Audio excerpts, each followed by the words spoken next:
Hey everybody, it's the Black Powder Beginner. Welcome to another episode of Percussion Discussions. And today, I'm at the table, and I got a few things I'm working on. But what I'm gonna do today is I'm going to talk about the 54 caliber New Englander that I have. I'm sure you saw the short video that I shot, and that was just based off of, well, two things. One, I just wanted to get it out to the range and see how it would do. And two, is to see about the bullets that I have cast for this rifle.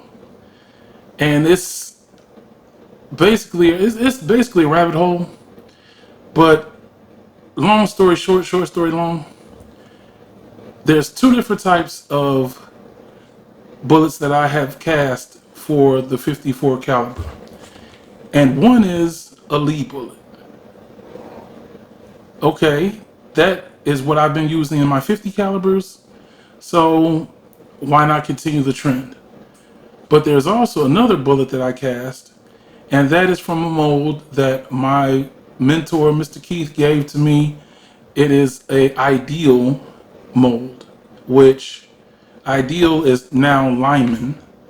So it's basically a Lyman mold, but before Lyman took over ideal, is stamped ideal on the side of the mold.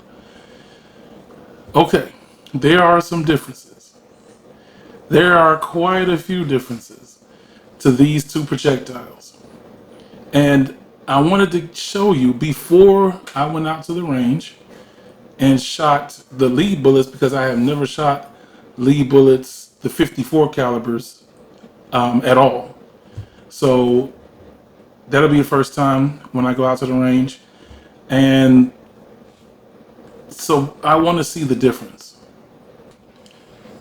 I got a comment on my last video from a viewer, and he was saying that the 50 caliber shots are more consistent, and that's true. And maybe the 54s are not as consistent, which is true. And maybe I should change the patch or my powder charge. Okay, so that's where the difference in the bullet and the comment that I left in response to that, and it wasn't a harsh comment or anything. It was just, just someone saying, hey, maybe you could try this. So, which is what our community is all about. So I said, okay, well, here's the particulars: the Lyman bullet and the Lee bullet. So in the response that I made, I told him that, I'm gonna be trying the Lee bullet. The Lyman bullet was a little bit difficult to load for me, and we're gonna see why. I know why. So in the meantime, let's get to the bullets. Excuse my table. I know you can see this. My last casting session had a little bit of a lead spill, and it did a number on my gun mat and the table, to be honest. But we live and we learn, so I got a fire retardant. I have a fire retardant mat coming. Should be coming tomorrow. So we're talking about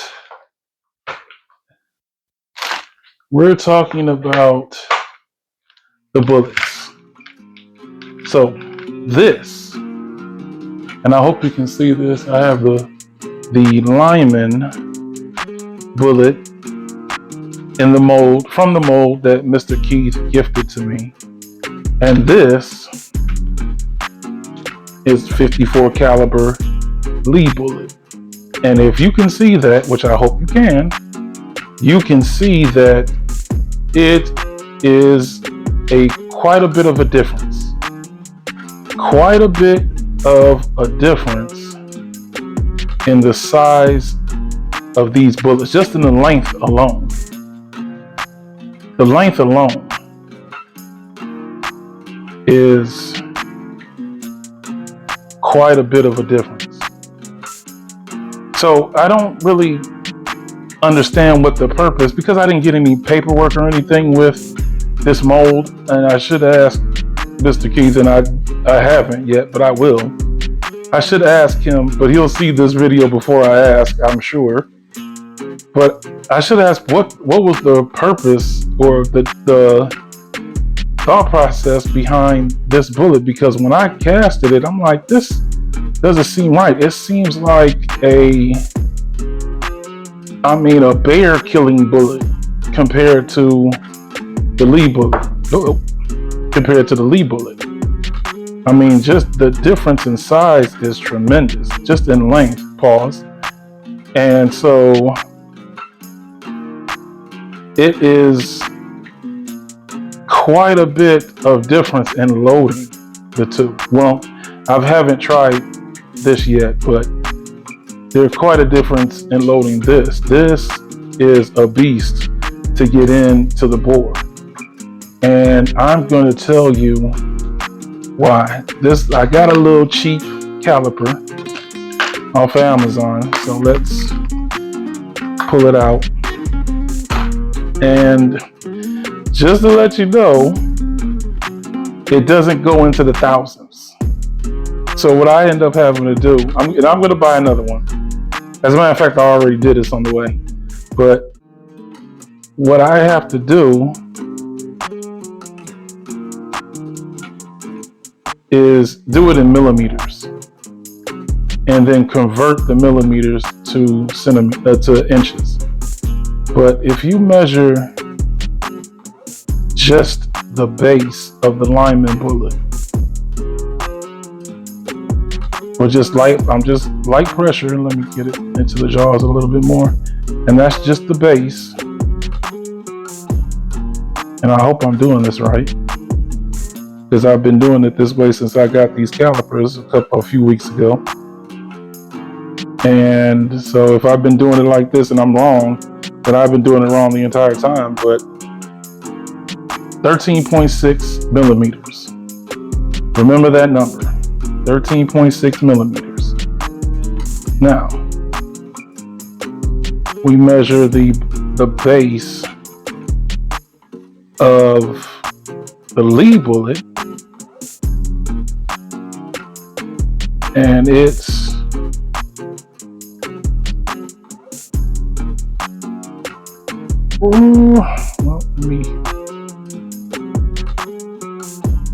let me get it right. Okay, 13.4. Okay, so let's for good measure, remember that number. 13.6 for the lineman, 13.4 at the base for the Lee. Now let's measure the top. And let's see if I can get it in here properly. That's not right. Now, 13.7 at the top, at the top driving band of the Lee, 13.7. Now I believe that the lineman is uniform, and it's not.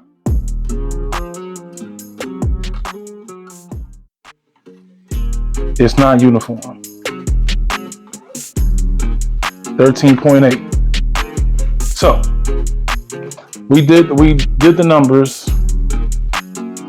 We had 13.6 at the base, 13 for the lineman, 13.4 at the base for the Lee, right? So let me just pull out my handy dandy, don't look, and I use AI, I use Google Gemini quite a bit to do research. So I'm going to convert 13.6 millimeters to inches. And this is for the base of the lineman. and that's 0.53 or 13. What was it? 13.8, 0.535, 13.6 millimeters. That's for the lead. That's for the lead. 0.535 inches. It was 13.8 for the lineman.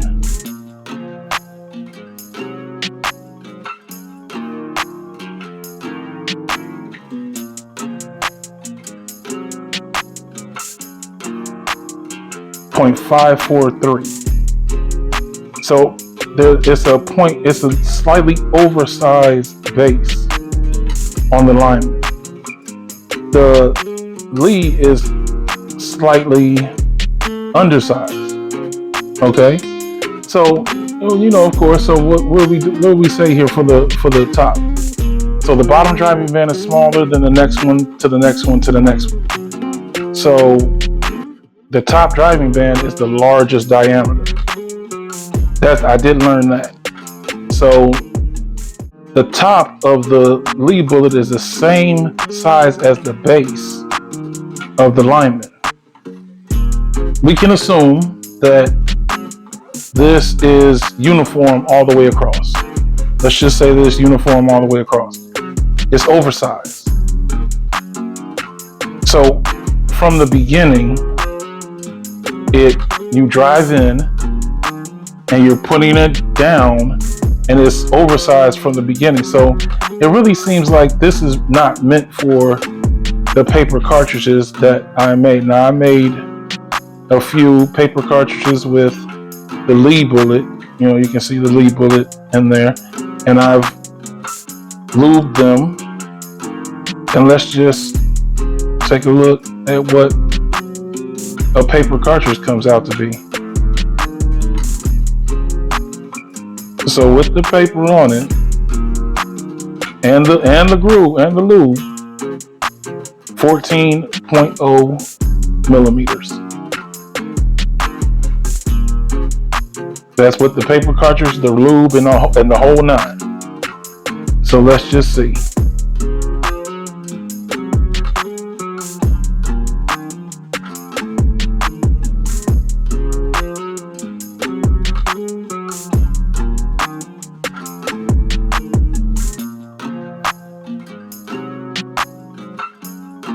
Now, 0.551, which is quite a lot of diameter for a 54 caliber rifle. But that's what this is at the top, and that's why it's so tough to get down in. When I have done paper cartridges with lead bullets, it's because they tend to be quite a bit larger in diameter versus the 535. So you're looking at with the paper on 535 to 551. That's a considerable difference. That's a considerable difference because this is as thin as these paper cartridges get for me. This is as thin as I can make them. I'm not going to put lube on it just yet because you guys don't need to see all of that part. But I dip lube. I do the same thing. So this is all lube right here that I dip lube to kind of seal. Even though there's glue, a lot of times the glue doesn't stick because of the lead. It'll stick for the moment, but the lube, the black powder lube, tends to seal everything up. But for now, without the lube, this is a paper cartridge, 58 or so grains of powder, felt wad, and the Lyman bear killer bullet. I'm just going to call it a bear killer. All right, so there's probably going to be a little bit of a continuity difference because I was going to shoot an after table at the table video and combine it with range day 10, and that's what I was planning to do. So, but since that has gone on, which has been about a week, I've gotten some new things in, as you can see. Got another mat to cover my damaged one, and I kind of changed tactics because an at the table and a range day 10 together would end up being a pretty long video. And well, instead of just doing at the table and a range day 10. So anyway, back at the table as if I'd never left.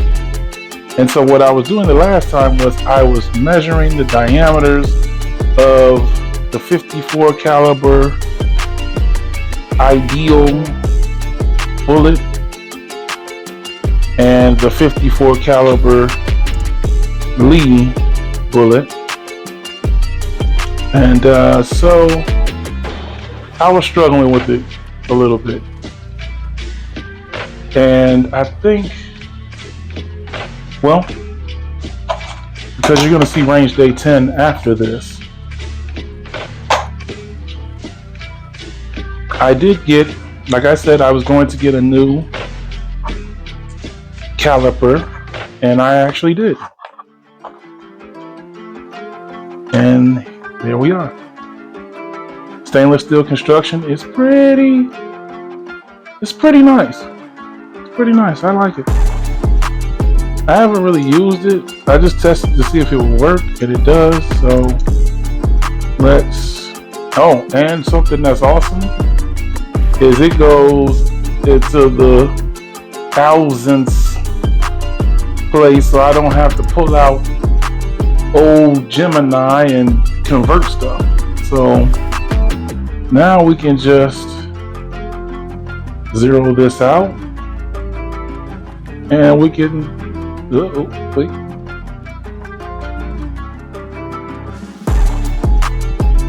Now we can take a more accurate, at least try to take a more accurate reading.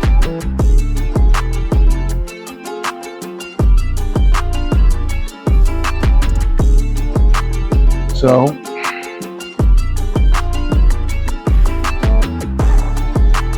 that's what it's saying, 55440 at the base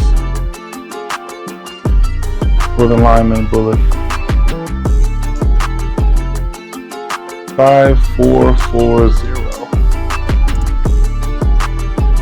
Okay, so my numbers were ridiculously off.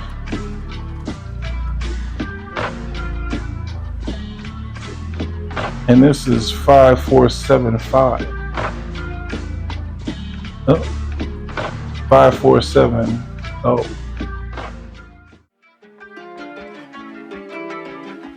So it's actually stepped up a little bit. 5440 at the base and 5470 at the nose. Okay. I'm gonna take those numbers.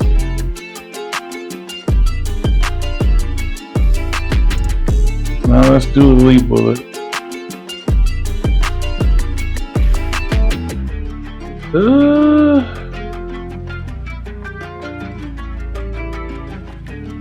And that's the hardest part when you're not used to working with the caliper, is getting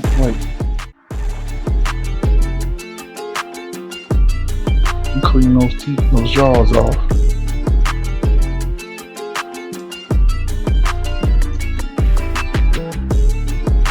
Make sure it's zeroed. I don't want to get any false readings.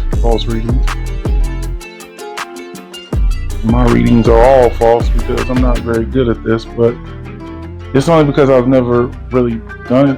I'm not a mathematician or an engineer, so working with things something like this is uncharacteristic of me. But it's fun. This is something awesome, something that you learn new every day. So anyway, now the lead bullet, a little bit of fluctuation, but let's just call it is holding steady at 5365. So 5365 versus 5440 at the base. At the base, let's zero it out. Make sure it's in there. Zeroed.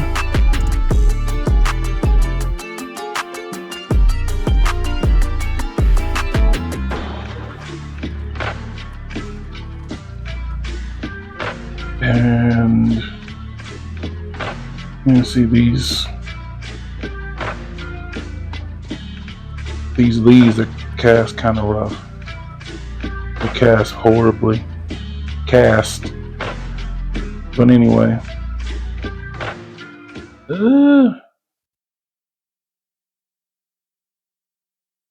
5445.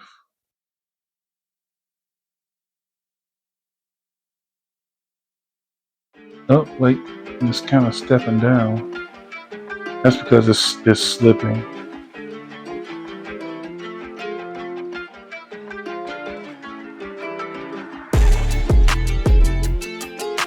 So after all that numbers dancing, it landed back on 5445. So that's where I'm going to leave it. And so if I take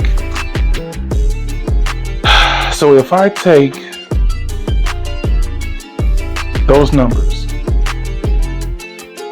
5445 on the nose and 5365 on the base of the lead, top and bottom. And I'm recapping basically, but 5440 on the base and 5475 on the nose. So this is a considerably larger bullet, and when you look at my range day 10, you'll see that it's fairly difficult to get this bullet down. Fairly difficult. So meanwhile, that's why I keep working with leads, is because they're easy to load, and that's what they advertise, is that they're easy to load. So let me do something. I'm gonna grab something real quick. I had to grab a paper cartridge. Now, these are leftover from range day 10, so I don't have any more alignments because I didn't make any more. I made more leads than alignments, but I'm just gonna do a little something here. And if we consider what the lineman, or what at the base of this paper cartridge is 5405, right? And at the nose, or at the topmost driving band, I believe, or about as close to it as I can get it.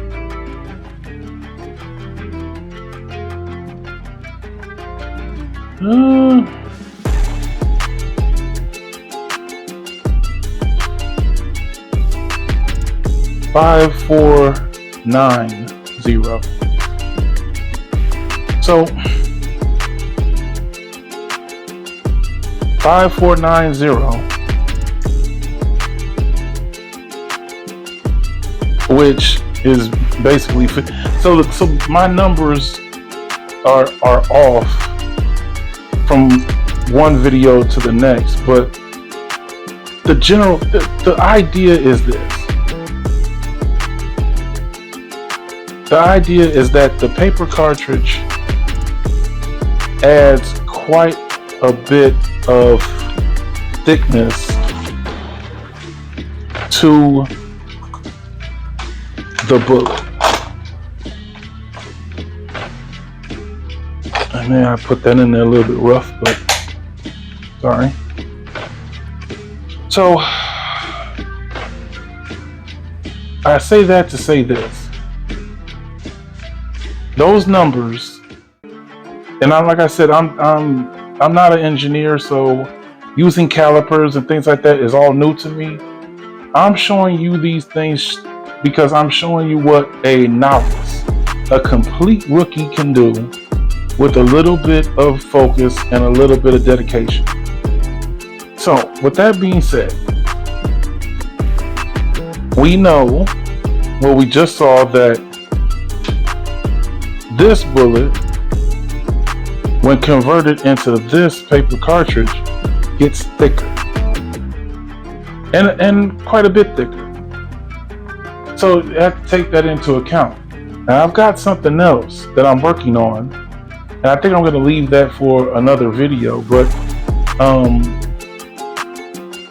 let's just say that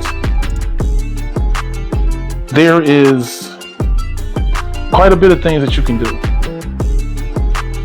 to try to change, because like I said, I am, you could call me the paper cartridge king, because I have yet to shoot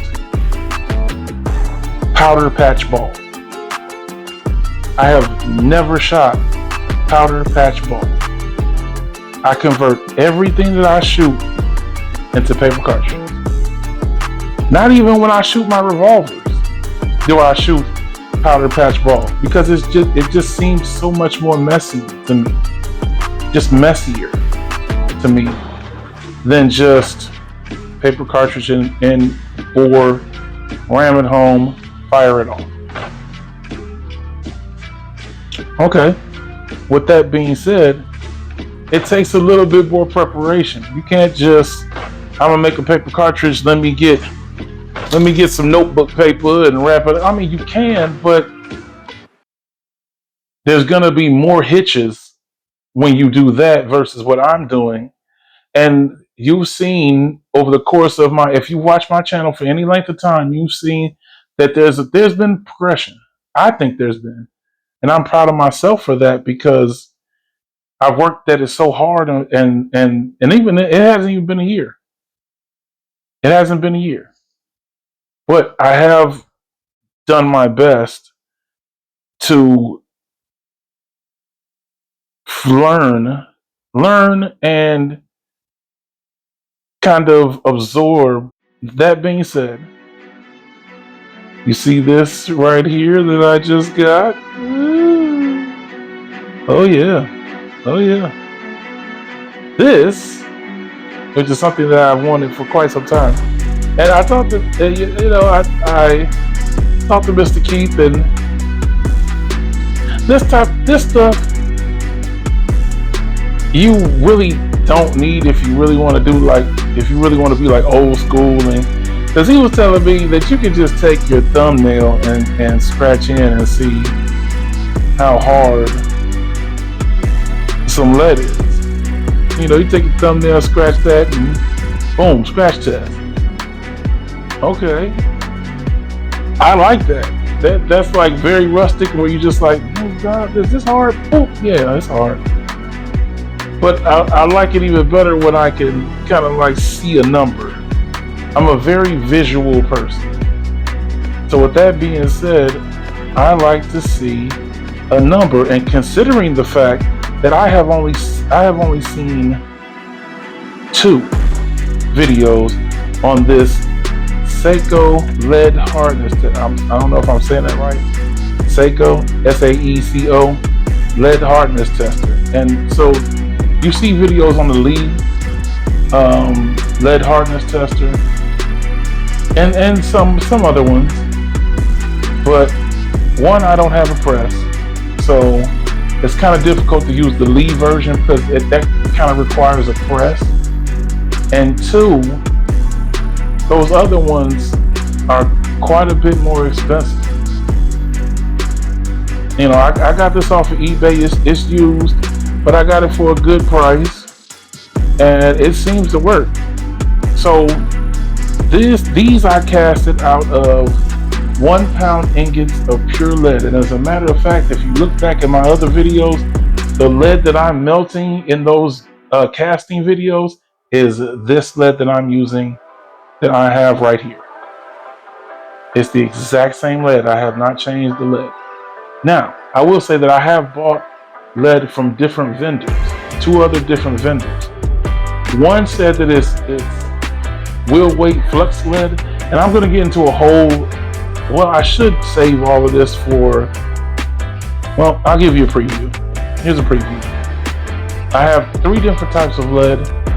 I want to be able to melt them together and make a certain amount of hardness. But for me to know what the hardness is, I need to be able to test it. And because I only have this type of tester, this Seiko lead hardness tester, and as you can see, it's built really for cast bullets.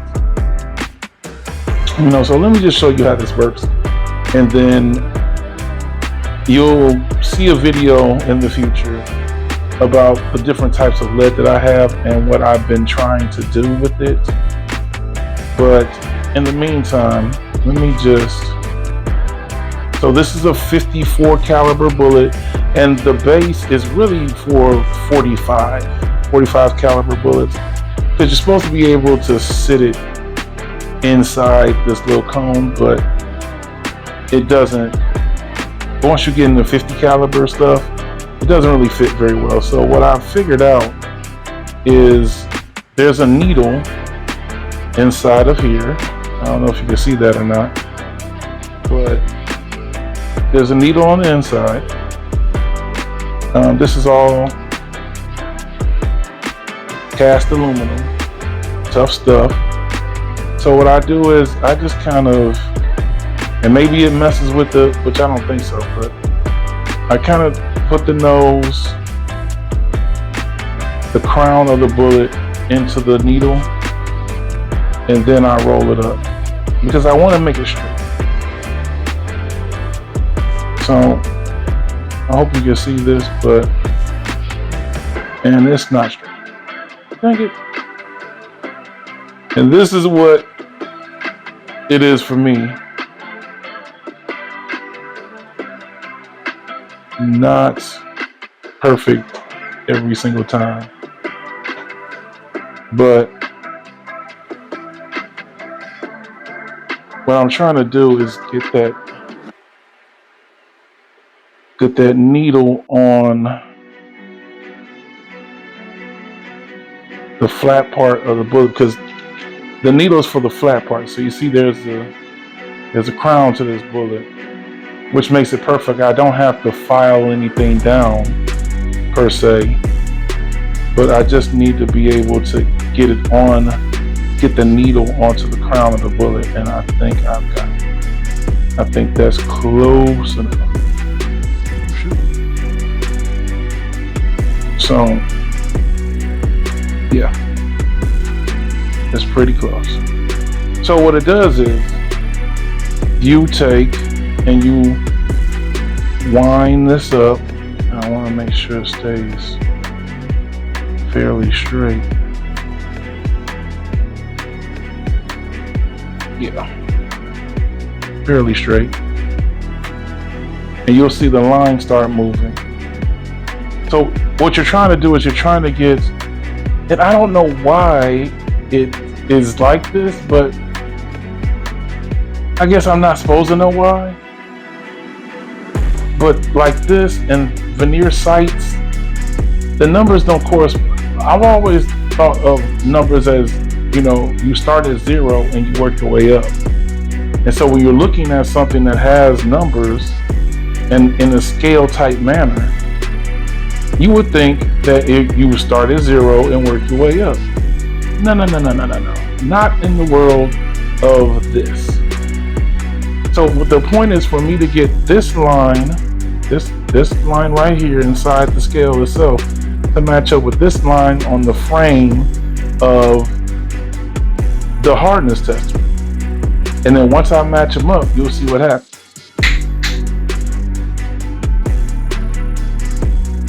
So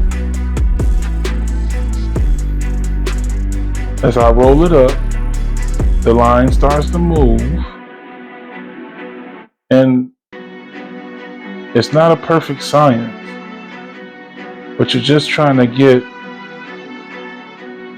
the line as even with the line on the frame as possible.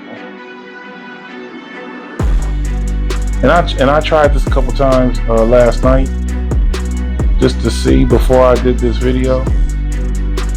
But so the line matches up with the line inside the scale matches the line on the frame pretty much, and the bullet is on there for the most part. So then what you have to do, the instructions tell you to do, is once the lines are matched up on from the frame to the long line in the scale, that's basically zeroed, and you count and you look down and you try to find the line that corresponds, that matches up together. So it looks like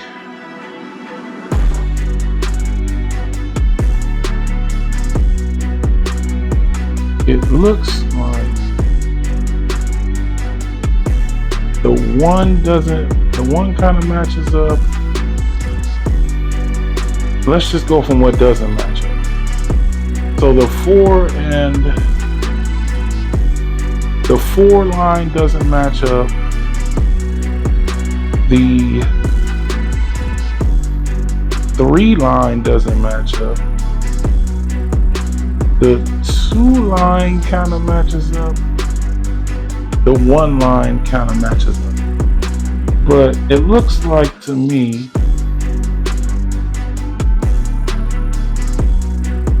you're looking to see which one of these top and bottoms match together. So it looks like either 1 or 2. And like I said, this is kind of rough and hard to see, but let me try to see if I can put it in the camera. Let's call it 1. So you go to this chart and you have 3, 2. It's a grid. See, like, that's what I'm saying. I'm not an engineer. Okay, so there's the grid. So I can't really explain this in a way that, and I'm not a mathematician either. But the Brindle hardness numbers are at the bottom. What you get off of the scale is on the side. So I'm saying 1. Let's say 1. So you go 1, and then you have this arc. Okay? So you have to match up the 1 line with the corresponding line where it intersects, right? So the 1 and the arc line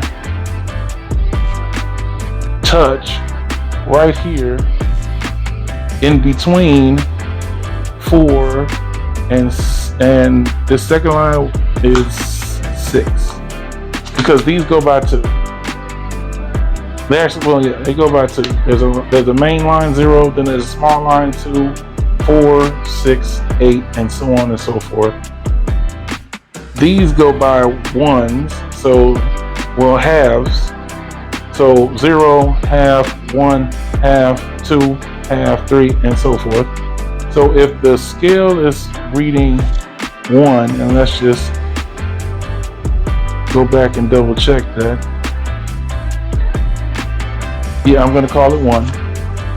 The scale is reading 1, and it intersects with the arc here at this point. So at this point, like I said, it looks like this. If this is 6, it's inside of the line between 4 and 6.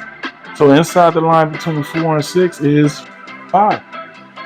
So it has a Brindle hardness number of approximately 5, which makes sense because this is advertised as being pure lead, which everybody knows, everybody knows supposedly that pure lead has a Brindle hardness number of 5. So, with that being said, these are pure lead, which is what I already know. And I want to have a hardness of 5. And quite honestly, some of these are reading 5, and some of these are reading 6. Because like I said, I did this the night before and I got a different number.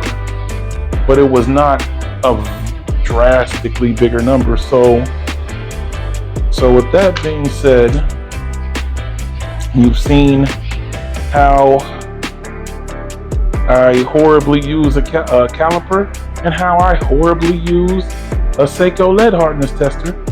And we've got some numbers that cannot be confirmed, but we do know that we're getting closer. We're getting closer to a better understanding of black powder and all of its intricate details. So in the meantime, I'm going to end this video because I'm just rambling. And so stay tuned for Range Day 10. I'm the Black Powder Beginner. Thanks for watching.